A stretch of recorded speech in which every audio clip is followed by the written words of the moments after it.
राजस्थान के एक छोटे कस्बे में आरव नाम का एक गरीब लेकिन मेहनती लड़का रहता था।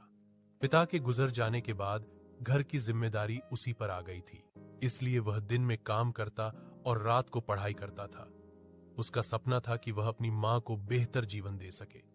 एक दिन काम से लौटते हुए उसे रास्ते में धूल से ढका हुआ एक पुराना पीतल का चिराग मिला।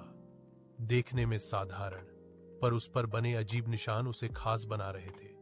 आरव ने सोचा कि इसे बेचकर कुछ पैसे मिल जाएंगे, इसलिए वह घर जाकर उसे साफ करने लगा। जैसे ही उसने कपड़े से चिराग रगड़ा, अचानक कमरे में तेज रोशनी फैल गई और नीले धुएं से एक विशाल जिन प्रकट हो गया। आरव डर गया, मगर जिन बोला, डरिए मत मालिक, आपने मुझे मुक्त किया है, मैं आपके 3 वरदान पूरे कर सकता हूं। आरव ने पहला वरदान मांगा, मेरी मां को जीवन भर किसी चीज की कमी ना हो। जिन ने हाथ घुमाया और उनका कच्चा घर बदलकर एक सुंदर मजबूत मकान बन गया। दूसरे वरदान के लिए आरव ने कहा कि वह अच्छी शिक्षा पाना चाहता है ताकि मेहनत करके अपने पैरों पर खड़ा हो सके। जिन ने उसके सामने किताबें और छात्रवृत्ति का पत्र प्रकट कर दिया। अब आखिरी वरदान बचा था।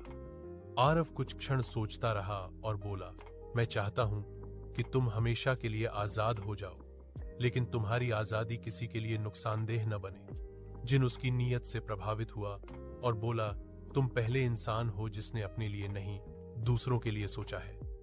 मैं हमेशा तुम्हारा ऋणी रहूंगा। यह कहकर वह आसमान में विलीन हो गया और चिराग राख बनकर उड़ गया।